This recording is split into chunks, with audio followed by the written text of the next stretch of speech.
Are you ready to take your organization to the next level and become a game changer in your industry? Then look no further.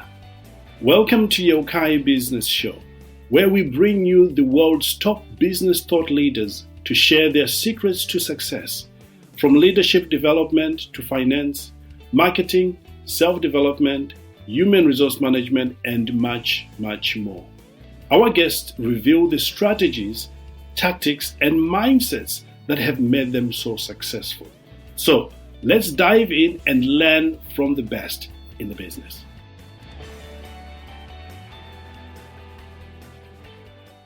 Hello, and welcome to another great episode. And thank you so much for joining me. I know there's a lot of activities happening in our community right now for you to spare another time to be here with me. So I truly appreciate that. And I'm excited about today because today we're going to be talking about the step-by-step roadmap. How would you like to know what is coming? What is the roadmap ahead? You know, some of the things that we struggle with as entrepreneurs, there is no need for us to struggle with that if we just know somebody who's been there, who's done that, who has come up with a solution. And the reason we bring amazing guests like our guest here today is we want to help you avoid those pitfalls that many entrepreneurs are going through, because you're going to find out exactly what you need to do now so that you don't fall in the traps. So get excited. And, if you have your journal out, I'll be excited for you because you're going to dignify your discoveries today.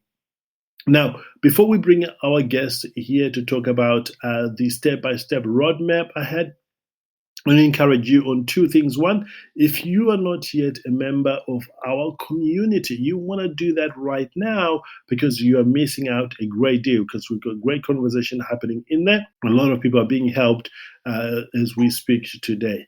And number two, if you are still looking to get started with your podcast, we've got great training we put together. If you want to know how to scale your podcast or even to monetize your podcast, we've got that covered as well. And also, if you want to know anything about leadership, our good friend Trevor Stockwell, my business partner, is in the community helping people right there. And you can just inquire about his leadership programs and you will be great. You'll be in great hands in there as well. Well, enough of that. So grateful that our guest is here with us. There you have it. Now, for those who haven't come across your work today, and are curious what this is all about, could you tell us a little bit about yourself in terms of your background, your education, and experience in this area? Maybe you can cover some of your formal education there, and maybe you could talk about some of the clients you've helped, the results you've gotten for them, and that is the experience, and of course, talk about your success journey. Has it been overnight? Or have you worked very hard for it? Thank you so much for having me. Honored to be here. A little bit about myself. I started my business career back in the mid-90s and worked my way up to be the first female national director in my international company by the age of 35. During my time as a business leader, I worked in risk management, business continuity, quality assurance, and organizational development. I started my journey in entrepreneurship in early 2023, coaching and consulting professionals through my company, Oculus Inc., where I coach professionals one-on-one relating to conflict management and leadership development, and I provide workshops on professional skills like managing difficult conversations, resiliency, and giving feedback that actually works. I'm an associate certified coach with the International Coaching Federation. I'm a trained mediator on the board of directors for my ICF chapter as the director of communications, and I hold a variety of specialty certifications relating to business, coaching, and well-being. About my success, well, it's been a journey, gaining some diverse skills and experiences along the way, complemented by education and some really great mentors. And you can experience some of my journey in my upcoming book, Smart Conflict, Turning Disputes into Growth Opportunities. Awesome. That's great. Thank you. Now, when it comes to these steps, in your opinion, based on what you've experience and the help you've given to other business owners, what is the very first steps that people like me, business owners, entrepreneurs, need to take in this area to speed the whole process of getting to the goal and without losing their mind, without a lot of stress or even losing family time? What is that very first step that we need to take? Maybe explore why this step is important and the best way to take these steps. Maybe it could be very helpful to do that. And maybe finally, are there any tools around this area that make the whole taking of the steps much, much easier? And if people are stuck, what is it that they can do to get unstuck? Becoming a really great conflict manager starts in a really strange place. And that's in your own baggage. What are you bringing into the situation with you? Understanding what you're coming into the situation with. And once you know that past, you then need to take a look at the future. I mean, what are you hoping to get out of the conflict conversation? This is the most important first step, because when a lot of us dive into a conflict conversation, we really don't think beyond getting relief from our own negative emotions in the moment. You make me angry, you make me uncomfortable, or getting our immediate needs met. I need you to do this, I want this.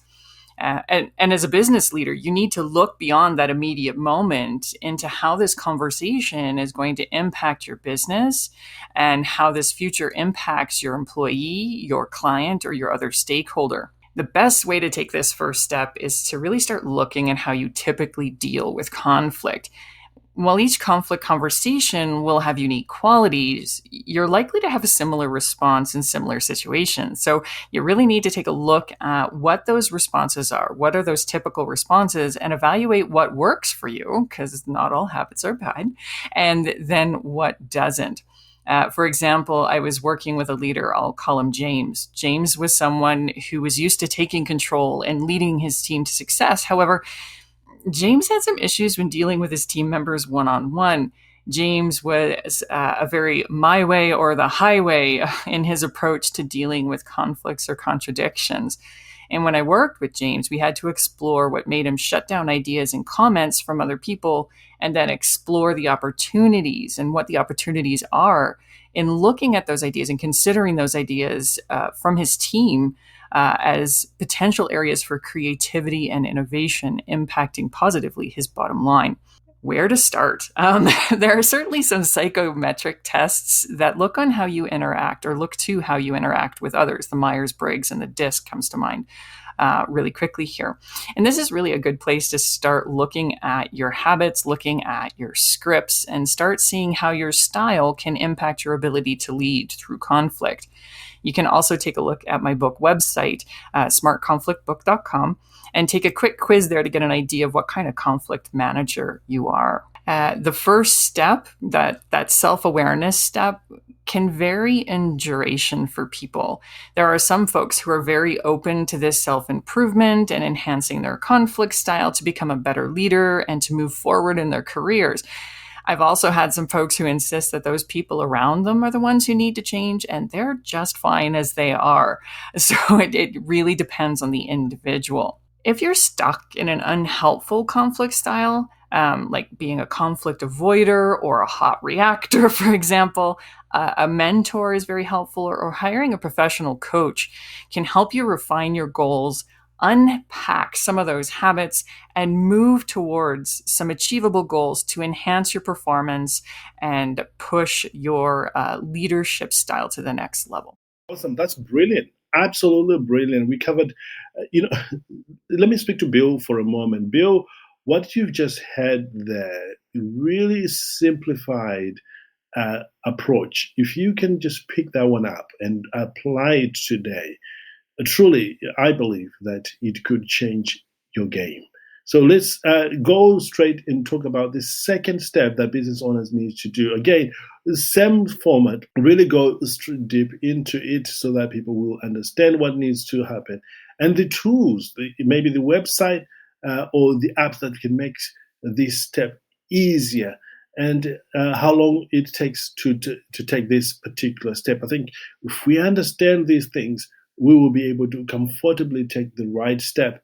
And for those in the audience that may find this difficult or very stuck, what is it that they can actually do today to get themselves out of this entanglement and begin to move confidently and in the right direction of where they want to go? The next step after discovering what your conflict habits are and what you need to keep and what you need to improve on is to start practicing those new skills. This is often a very difficult step for people to take because it means being willing to take a personal risk in a business conversation. So, how do we deal with that? I use the acronym of SMART, SMART. It's a nice, accessible, easy way to begin. So S stands for situation. So understand what the conflict is really about, because sometimes it's not as obvious as it seems. M is for measure. So measuring your emotional response. So keeping an eye on your habits. A is for an agenda, looking towards the future and having an idea of where you want the conflict to resolve, not the bad kind of agenda, a really good kind of agenda. R is for relationships. All conflict is relationship based. So know what you want this relationship to look like when the conflict is over, not something that a lot of us really think about when we're in the heat of the moment. But you will continue to have a relationship, generally speaking, with someone after the conflict. And finally, T is for time and place. So consider when and where your conflict will take place and adjust it to make sure you're setting the stage for the best possible outcome. This tip, this SMART acronym, doesn't take long to learn, but it does take some time to master. Practicing these facets of good conflict hygiene will improve the more you use them. I do encourage you to start small, however. Don't go into a major merger and acquisition with this method if you haven't practiced. The place where I see people get stuck the most is at the very beginning of the SMART acronym, the understanding the situation. I know it sounds silly, me telling you that you don't know what you're in conflict about, but hear me out. I was working with a client, and I'll call her Jane, and she was having a major issue with one of her colleagues. And in every meeting, it became more and more difficult for Jane not to engage in public conflict with her colleague. Not probably your best employment opportunity here, but when we sat down to take a close look at what made Jane engage with her colleague this way, we tracked it back to her colleague's conversation style. Her colleague was very direct and no nonsense, which made Jane think that her colleague was rude and dismissive. And once we were able to reframe Jane's perception of her colleague, things definitely went a lot smoother during meetings. So Jane had assumed that it was her client being rude and condescending when it was Jane's interpretation of how that colleague came across. If you get stuck with conflict conversation habits, I do recommend using empathetic assertion and setting up your thoughts in advance. Empathetic assertion has 3 components to it that I call the Oculus OWL because it says who. So the W, again, acronyms to help remember the trick. The W stands for what's bothering you. Easiest and most accessible way to do this is ask yourself 5 whys. So why am I mad about this? Well, she's rude and condescending, but why does that make me upset? Well, this is why. And why does that make me upset? Getting to that core of what's bothering you. The H stands for how do you want to see it resolve? Remember, look to that future, look to that relationship. And then, of course, the O stands to opening yourself to the conversation because conflict is not one-sided. It is two-sided. It is negotiation for the most part. And you really have to look towards that future and that relationship building. Outstanding. I have to confess, I'm finding this whole conversation rejuvenating, and I'm so grateful for you to share these wonderful thoughts. Let's move on to perhaps our last step, our third step in this conversation. I know we will be able to explore more in the community, but what is the third step that business owners need to take in this area, and what's the best way for them to take this step? And how to do it, really. How do you actually go about doing that? If we can go a bit much into detail of doing that, that'll be amazing. Also cover some of the tools, if there's any tools out there that are helping people. And what are some of the secrets that may help individuals like me and business owners like Bill and Mary in the community be able to take this step confidently and begin to move straight forward to their goals. Where I normally go next when I'm training or coaching professionals is managing other people's reactions in a conflict conversation. So, based on all the people I've interacted with about conflict, either in a workshop or one on one, the other person's reaction is one of the most anxiousness producing factors when thinking about possibly going into a conflict conversation, usually summed up by what do I do if they don't do what I ask, or if they yell at me, or if they start to cry. There's always that fear of the other person's reaction. Most times, there's that fear of the other person's reaction. The important thing to remember when standing at the edge of engaging in a conflict conversation or avoiding it, because of the other person's potential reaction, is to remember that our brains are very, very bad at determining risk when dealing with small-scale things. Our brains will either blow that risk out of proportion or ignore it completely. For example, if you want to ask your boss for a raise, but you're worried about asking because they might not agree, it's quite easy to jump to the worst case scenario, like, I'm going to get fired if I do this, leading to conflict avoidance. Conversely, your brain may disregard the risk altogether and go into a delicate conflict conversation thinking that there is no risk and all you got to do is slap down your desired raise and benefits and everything will be fine. And this can lead to relationship damage and being in a position of not sure why everything didn't go as planned, leading to resentment. So the first step here to achieving better balance is to remember that the other person's reaction is 10% you and 90% them.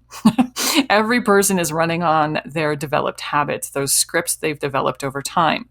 And this helps remove some of the personal sting of a harsh word or an odd reaction to your conflict conversation. I often get asked the question, how do I make the other person blank? Insert an emotion here, not be angry, not be sad, not cry.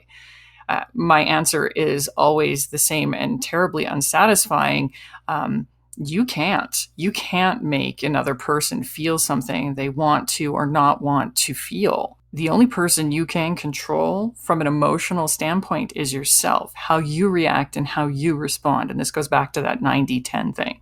It's 10% the other person, 10% the other input you're getting, and 90% of that script or that habit you've got built up. Managing another person's emotions in a conflict conversation, particularly in a business setting, is not your job. Each of us has a responsibility to manage our emotions, and some of us do better than others. Assuming that all conflicts are going to lead to an outsized response is going to hurt your relationships and your career advancement. Wow. I could go on for another good hour here wanting to learn this because I'm finding this very useful. And I will be listening to this over and over and over again because the information we are getting here, Bill, is one that is truly poised to change what is happening in our world in this area. But before we conclude here, are there any other juicy tips, tricks, and secrets at this point in this area that you hope and want everybody to know about? And again, go in as deep as you would want, because I'm finding the whole conversation, the way you are structuring it, very, very user-friendly and very easy to follow. And for that, I'm very grateful. So again, are there any juicy tips, tricks, and secrets at this point that you want our business owners to know? Absolutely.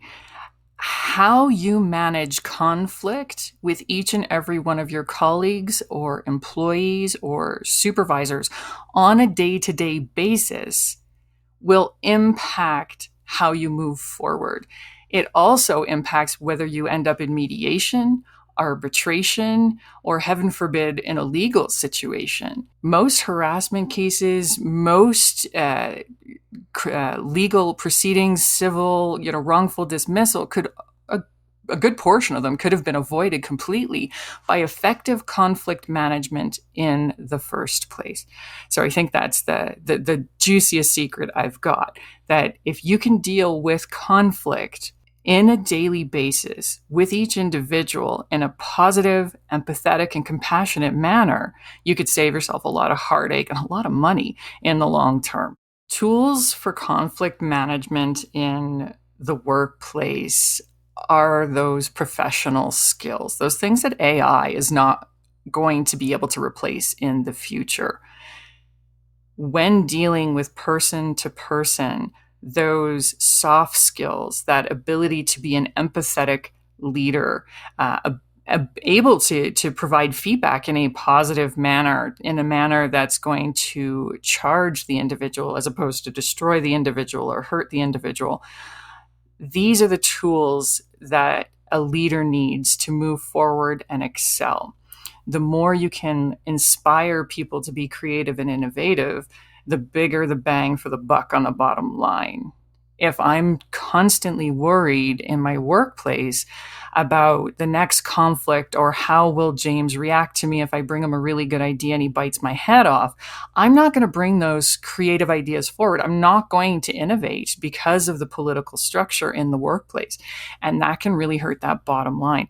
So I encourage professionals and business owners to really look at those professional skills. And if you need to brush up on those, or you want to give opportunity for your staff to brush up on those, I sincerely and deeply encourage you to do so. Beautifully said. You know what? When it comes to these things, I've discovered that mindset do play a major role in getting people over the mark. And in your opinion, as an expert and having helped hundreds of people, what is the perfect mindset, or what is the right mindset that we business owners needs to have or should have in order to guarantee, to a certain degree, success for this? And maybe stated differently, what is the right mindset to help us thrive in this area? The perfect mindset for a business owner when looking at conflict, I think for me, I call it coaching leadership or empathetic leadership. The old command and control style of leadership is going the way of the dodo. It doesn't work anymore. Just do what you're told and don't ask any questions. It doesn't work anymore. We're in an environment where we have up to 5 generations working in the same workplace, all of them with different stories, all of them with different motivations. And as a leader, that's a huge challenge. So looking at that huge bank of potential, and looking at how to get the best out of each individual, you do have to have that empathetic relationship with your team. You do have to look at fostering a culture of compassion, of addressing those tough things quickly and empathetically, and moving forward as quickly as possible. That old phrase of, fail quickly, it comes into conflict as well. Get the conflict over with. Don't let it sit there and fester. Move forward, deal with the challenges, build those relationships. And I think that empathetic leadership is the perfect mindset for a business owner. Awesome. This truly has been great. Is there anything I haven't asked you about getting started in this area that you wish, when you got started, that those who are ahead of you had shared with you? As I mentioned in my introduction, my career has definitely been a journey. And I think getting started into empathetic leadership or into effective conflict management, you've got to be willing to take the risks and be willing to explore and be willing to fail. And I know that for some of us, that's a really dirty word. I am not going to fail. I shall win. I shall succeed, conquer. Be willing to take those risks in those relationships and be willing to learn from those failures. I've not been a perfect conflict manager. If I look back 15 years, I just sort of hang my head and shake. It does come with moving forward and taking those risks and being willing to learn from other people in your network, to being willing to learn from your colleagues, being willing to learn from your mentors. So, take that risk and be willing to fail and be willing to learn from that as you move. Outstanding. truly outstanding. Thank you so much for a great conversation, great interview. This has been very insightful, very informative, and really quite engaging. And thank you. And I never want to finish a great conversation like this without giving you an opportunity to share with our audience how you can be in touch with them or how they can be in touch with you.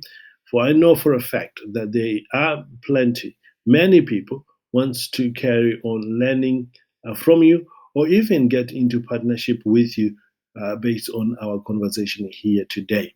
So could you tell us a little bit about your website or your social media handles so that we can connect with you? This has been really great. Thank you so much for having me. My website, oculuscoachingyyc.com, tells you all about what professional skill training and workshops we offer, gives you an idea of how to get a hold of us for one-on-one leadership and conflict coaching. I also have my book coming out again in early 2024, Smart Conflict, Turning Disputes into Growth Opportunities. And you can find that at smartconflictbook.com. Both of these websites can give you some great insights in how finding those mentors and finding those professional navigators for some professional skills can go a long way to helping you build your career in empathetic leadership. And again, thank you so much for having me today. Well, there you have it, ladies and gentlemen. This has been quite informative conversation, quite engaging, inspiring, and all that is in between. So we are so grateful for our time that we've had together. Now, if you're not yet a member of our community, can I ask you to join that? Because we are going to carry on these conversations in there. So if you have a follow-up question, you may want to ask it in there. Our guests will be able to answer you there over the next few weeks, months, or even years to come. And you also have access to our great community who will be able to help you with the subject that we've been talking about today. So click the link below if you are not yet a member. If you are already a member, go back and reignite your passion, rather, and start the conversation again. Look, we created this to ensure that nobody is left behind. And I know when you are part of the community, you are not going to be left behind. So, well, thank you so much for great share, great information, and truly appreciate you very, very much for being so generous with your knowledge. Until next time, ladies and gentlemen, live well, live with passion, know that the best is truly, truly yet to come. Bye-bye for now.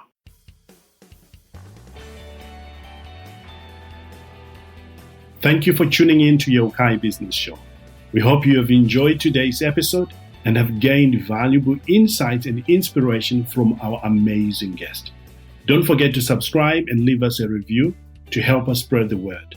Also, be sure to check out our Leadership Ultimate Success Mastermind program, which is designed to help you and leaders in our community to do great things and support each other along their leadership journey. Until next time, live well, live with passion, know that the best is truly yet to come.